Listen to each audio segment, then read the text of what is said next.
My name is Maria. Life was plodding along the same old routine until one rainy Tuesday changed everything. I was holed up in a cozy corner of Joe's cafe, nursing a hot coffee and trying to shake off the chill. The rain was relentless, and I hoped it would wash away the funk I was in after a tough critique in my fashion design class. The bell above the cafe door jangled, and in came this guy, soaked from head to toe. He looked around, a bit lost, then chose the table right next to mine. There was something about him that was hard to ignore, even though I usually kept to myself. He caught me staring, and instead of looking away, he grinned. "Rough day, huh? Mind if I sit here?" "Go ahead, it's free," I said, trying not to sound too interested. He pulled out a chair, sat down with a sigh, and extended his hand. "I'm James. And you are?" "Maria." I shook his hand, noting his firm grip. "So, Maria, always this quiet in here?" he asked, looking around the nearly empty cafe. "Usually. Keeps the nosy folks at bay," I replied, raising an eyebrow. He chuckled. "Well, you could do worse. But seriously, what brings you here on a day like this?" "Just hiding from the rain and some critiquing eyes. I'm a dressmaker, or at least I'm trying to be one. Had a tough day at fashion school." "A dressmaker, huh? That's awesome. I'm in sales. Totally different world. But hey, we've all got our battles, right?" "Right," I nodded. His easy demeanor was a welcome change from the usual stress I faced. We ordered another round of coffee, and the conversation flowed as easily as the rain outside. We talked about everything from our jobs to our dreams. James wanted to make it big in sales, always chasing the next big deal. "What about you, Maria? What's your big dream?" he asked, leaning in a bit. "To run my own atelier. I want to design clothes that don't just fit the body, but fit the soul too." Sounds cheesy, huh? Not at all. You'll get there. And hey, if you ever need a brutally honest opinion on your designs, give me a shout. I'm known for my brutal honesty. As the rain tapered off, we realized we'd spent hours talking. "Guess it's time to face the real world again," James said reluctantly. "Yeah, guess so. Thanks for the company, James. It was surprisingly nice." "Same here, Maria. Here's my number. Text me about those designs, or if you just want to escape another critique session," he said, scribbling on a napkin. James and we didn't waste any time. We knew we had something special, and before a year had ticked by, we were planning a wedding. It was nothing fancy, just close friends and family in a little chapel downtown. After we got married, things started moving even faster. We found a small apartment, big enough for two, and soon enough, it needed to be big enough for three. Lily came along, and suddenly my dreams of running my own atelier didn't seem so distant. "James, can you believe we're doing this? A family, my atelier, it's all happening," I said to him one night as we sat surrounded by sketches and fabric samples. James was sprawled on the sofa, papers scattered around him, looking every bit the part of a tired sales manager. "It's a lot, Maria. But hey, we're making it happen, right? Just gotta keep pushing." Opening the atelier wasn't smooth sailing. Money was tight, and James's income was hit or miss, depending on the month. But I was determined. I started taking custom orders, sewing late into the night while James would try and pick up extra shifts. It was a grind, but a shared one. "Hey, babe, these electric bills are killing us. Maybe cut back on the late nights?" James would say, half joking, but knowing full well the lights were on for a reason. I'd shoot back, a bit sharper than intended. "Sure, and maybe you could stop buying those fancy suits?" James would raise an eyebrow, then grin. Ouch. Low blow. But fair enough. We both gotta make some sacrifices, huh? Exactly. If we tighten up now, think of where we could be in a few years, I'd respond, softening. I knew he was trying, but so was I, hard. As the atelier began to gain a bit of traction, my relationship with James saw more strain. We were both hustling, but our ideas of hustle looked pretty different. James loved his designer labels, a habit that didn't die with marriage or fatherhood. It was one of those constant nags at the back of my mind, gnawing away. You buying another watch? Really, James? I'd snap after seeing a new box on our dresser. It's not a big deal, Maria. It was on sale. He'd defend himself, his tone defensive. A sale? We need a new sewing machine. That's what we need on sale, I'd retort, frustration bubbling over. These spats became more frequent. They said money problems could break a marriage, and now I understood why. But every time I looked at Lily or walked into my atelier, I felt the fight in me burn brighter. I wasn't just building a business, I was building a future, our daughter's future. As the months rolled by, the atelier started to become what I had dreamed. Orders were coming in, clients were happy, and my little corner of the world was thriving. Life at the atelier was booming, but at home, things were starting to fray around the edges. Lily was growing up fast, already a teenager with her own ideas and attitudes about the world. She wasn't the little girl who used to play with fabric scraps on the floor of my studio anymore.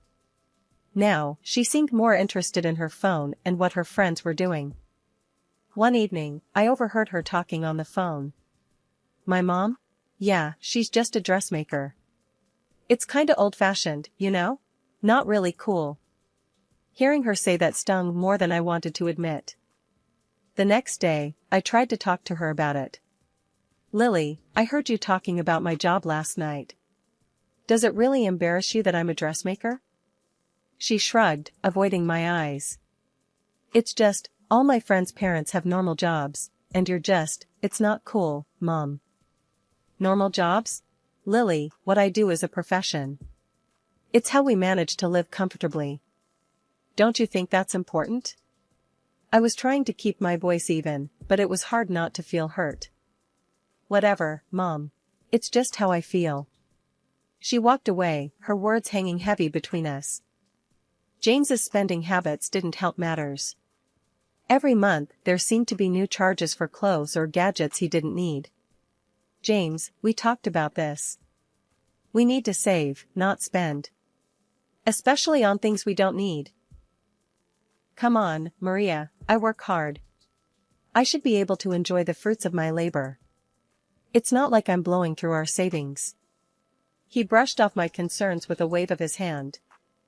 But it's not just about you, or even us. It's about Lily, about her future. We need to be thinking long-term. My voice was rising, frustration boiling over. All right. I get it. I'll cut back. James's reply was quick, an attempt to end the conversation more than a promise to change. Then there were the moments with Lily that felt like trying to talk to a stranger. Lily, you used to love coming to the atelier. Don't you want to help me out anymore? I asked her one Saturday morning, hoping to reconnect. Mom, that was when I was a kid. I'm not interested in that stuff anymore. She barely looked up from her phone. I sighed, feeling the rejection. You know, I built all this for us, for our family. I thought you'd be proud. Mom, it's just not my thing, okay? Her tone was dismissive, and it felt like a door slamming shut. One day, scrolling through Lily's phone while she was doing homework, I stumbled across a photo that made me pause. It was Lily and an unfamiliar young woman, both smiling at the camera. Lily, who's this with you in the picture? She glanced over, her expression shifting to discomfort. Oh, that's just my friend's mom. But it didn't stop there. Lily started spending more time with James, often out of the house. Meanwhile, I buried myself in work, barely seeing them. I noticed more photos popping up on social media, Lily, James, and the same woman at various events and beautiful places. It became a pattern, this mysterious woman always there, smiling alongside my family while I was left out, sewing away into the night. Coming home that night felt different. The house was too quiet, and a sinking feeling hit me as soon as I turned the key in the lock. I called out, expecting to hear James or Lily, but there was no response. My heart thudded painfully in my chest as I stepped further inside. The living room light was on. I rounded the corner and stopped dead in my tracks. There, on our sofa, sat James and a woman, the same woman from the pictures. "James, what is this? What's going on?" My voice came out sharper and louder than I intended. James didn't even have the decency to stand up. He just looked at me, cold and distant. "Maria, this is Helen. She's moving in. We need you to move out." The words were so blunt, so brutally delivered, they nearly knocked the wind out of me. "Move out? This is my home, James. You're asking me to leave my own house?" Helen smirked, crossing her legs and looking around like she owned the place. "Well, it seems like James made his choice, honey. Best you make this easy on everyone and just leave." "Shut up," I snapped, my focus shifting angrily between her and James. "I'm not talking to you. James, how could you do this to us? To your family?" James stood up finally, his expression one of annoyance rather than remorse. "It's done, Maria. I'm done. We're done. Helen is here now, and that's just how it's going to be." I felt dizzy, the room spinning as their words echoed in my head. "And Lily? Does she know about this? Does our daughter know that her father is kicking us out for her?" James shrugged, a cruel indifference settling over his features. "Lily is fine with it. She likes Helen. She understands things you never did. She doesn't want to see you anymore." That hit harder than anything. My own daughter? Siding with this betrayal? I pulled out my phone, my hands shaking, and dialed Lily's number. "Lily, is it true?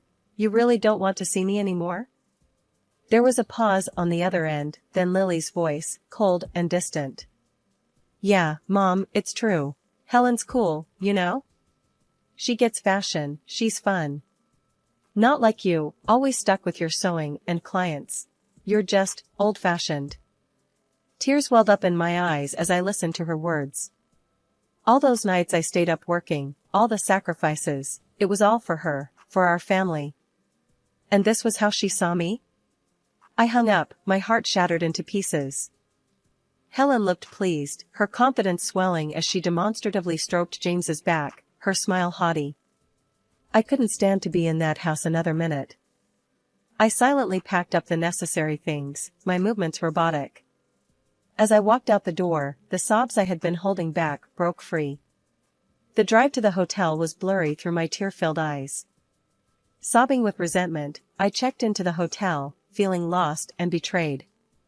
I woke up in the hotel room feeling like I'd been run over. My head ached from crying, and my eyes were so swollen it hurt to blink. My phone buzzed with a message from Anna, my best friend who worked at a law firm. She had heard about the breakup and was checking in. Meeting Anna at a nearby cafe, I tried to compose myself, but as soon as I saw her concerned face, the dam broke again. "Maria, oh my God, are you okay? What happened?" Anna reached out, her voice full of worry as she grabbed my hands across the table. I shook my head, my voice a whisper.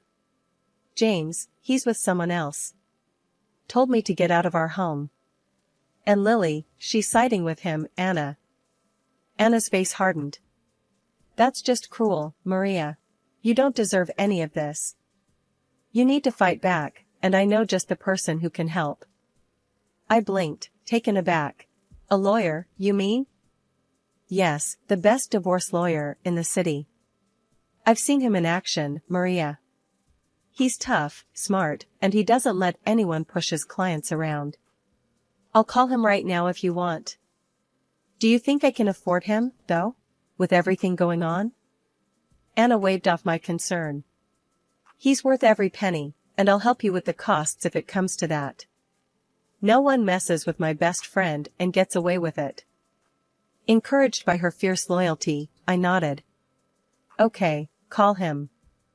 I want to see James regret what he's done to me and Lily." Anna quickly dialed and spoke briefly with someone on the other end. After she hung up, she smiled. "He can meet us tomorrow. He said to bring anything that might help your case." The next day, meeting the lawyer felt like stepping into a new chapter. His office was stark but impressive, and his handshake was firm. "Mrs. Richardson, I've been briefed by Anna. I assure you, we're going to sort this out. Now, tell me everything." As I recounted the details, the lawyer took notes, his expression growing more intense. "Your husband's actions constitute not only infidelity, but also financial betrayal. We can fight for not only your marital home, but also adequate support for you and your daughter." "Thank you, I just want what's fair. For me and my daughter." "Of course. Now, about your financial situation, do you know if your husband has been diverting family funds for his affair?" I don't know. I've been too shocked to look into it." "We'll get on that right away. If he's been using marital assets to fund his lifestyle with this other woman, that strengthens your case considerably." After the meeting, I went straight to the bank to pull up the bank statements the lawyer requested. My heart sank as I scrolled through the numbers. The savings account that I had earmarked for Lily's education and our retirement was nearly empty. Transactions showed payments for jewelry, expensive restaurants, and trips, none of which were for me or Lily. I gasped, the realization hitting me hard. I had been robbed blind. Back at the lawyer's office, I showed him the statements, my hands trembling. "Look at this. It's all gone. He spent it all." The lawyer's eyes narrowed as he reviewed the documents. "This is outright theft, Maria. We will definitely get this back. He's not going to get away with it." Before the courtroom drama even began, my lawyer tried to ease the tension and the potential fallout by offering to conclude a settlement agreement. He thought it might be best for everyone, especially Lily, to avoid the spectacle of a trial. But James flatly refused. He was convinced he could win in court and wouldn't budge. I had a heart-wrenching meeting with James and Lily right before we were set to appear in court. During this meeting, Lily dropped a bombshell. "I want to live with Dad and Helen, not you, Mom." James and Helen laughed, their happiness piercing my heart like a dagger. It was excruciating to hear, but I swallowed the pain and told her, "I respect your decision, Lily." The air in the courtroom was thick with tension as I walked in, seeing James sitting confidently with Helen and Lily by his side. My lawyer gave me a reassuring nod as we approached our table, ready to face whatever came our way. "Remember, stay calm and stick to the facts," he whispered as we sat down. The judge entered, and the room fell silent.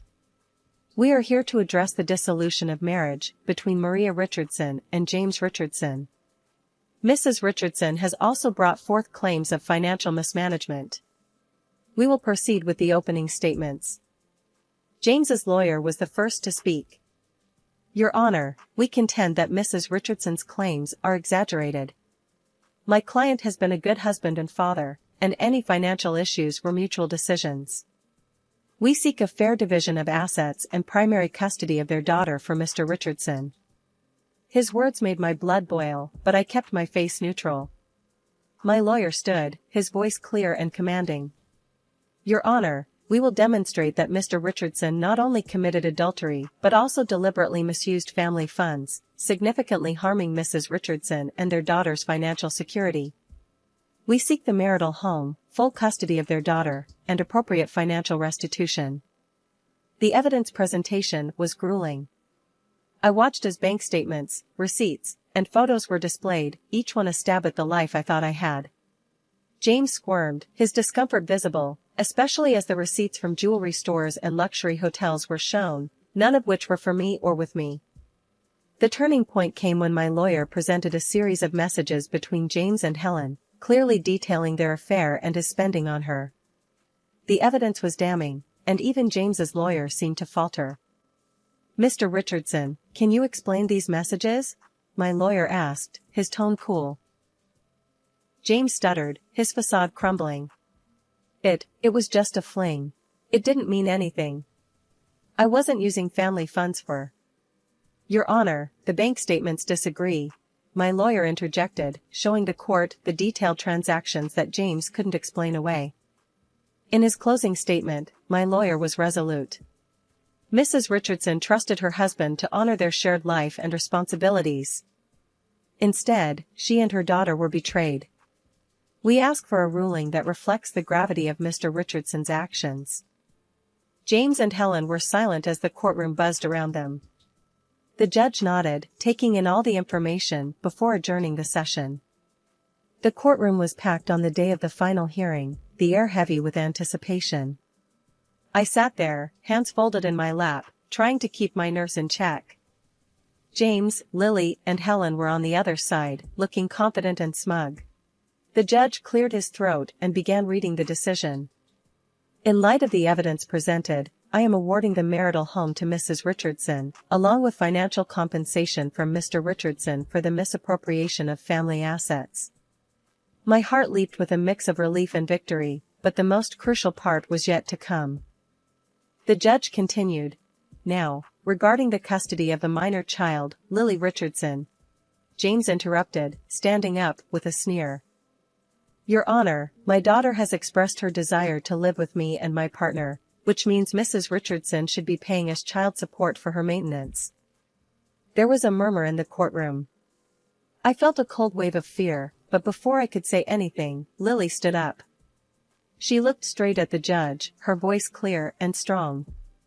I've changed my mind. I want to live with my mom. I've realized my dad used the money my mom saved for my education. I was wrong before. My mom is the best. She's smart and modern, and I want to be with her. The courtroom fell silent. James's face dropped, his smug smile wiped away in an instant. Tears of happiness and relief rolled down my cheeks as I listened to Lily's words.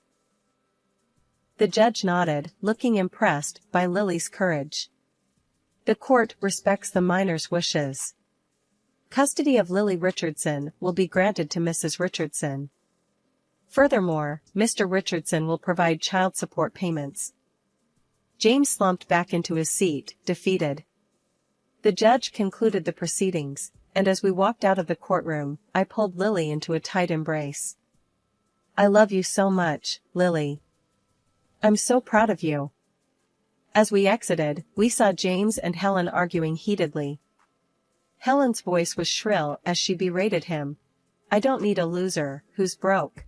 I'm finding someone who can actually provide for me. With that, she stormed off, leaving James standing there, utterly alone and broken. A few months after the dust had settled and our lives began to find a new rhythm, a bit of unexpected news found its way to me. Turns out, James was fired from his job not long after the court's decision. He struggled to find work for a good while, which was something I heard through the grapevine. When he finally did land a job, it was as a handyman. The days of fancy suits and expensive shoes were behind him. With that chapter behind us, life in our new home felt like waking up to a new world. Mom, I was thinking. Lily started, her spoon clinking against her cereal bowl. Why don't we do something big with the atelier? Like, really shake things up? I smiled, sipping my coffee. What do you have in mind? Maybe we could start online classes, teach people how to sew and design. Share what you've taught me. It could be a whole new part of our business, she suggested, her eyes bright with excitement. As we talked, the seeds of our new project took root. We spent the weekend mapping out our ideas, turning the atelier into a buzzing hub of creativity and innovation. The next few months were a whirlwind. We launched our website, and the response was overwhelmingly positive. People from all over signed up for classes, eager to learn from us. The sense of community was palpable, even through the screen. Our lives had settled into a comfortable rhythm, filled with fabric swatches and video tutorials. The atelier was thriving, and so were we. But something was still missing, and I knew exactly what it was. One sunny afternoon, I broached the subject with Lily. How would you feel about moving to a bigger place? Somewhere with more space for both our home and the business? Lily's eyes lit up. Really? Could we? I've been saving up, and with the business doing well, I think it's the perfect time. We could use a fresh start, don't you think? Absolutely, Mom. Let's do it. She agreed without hesitation.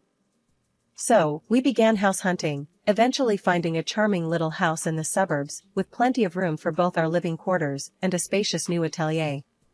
Moving day was a flurry of boxes and laughter, the excitement palpable as we set up our new home. The house quickly filled with new memories, every room echoing with our laughter and dreams. The atelier, now twice the size of our old one, became a local hub for aspiring designers and hobbyists alike. Looking out over our new beginning, I knew we had finally found our place in the world. It wasn't just about surviving, it was about thriving, about making each day count.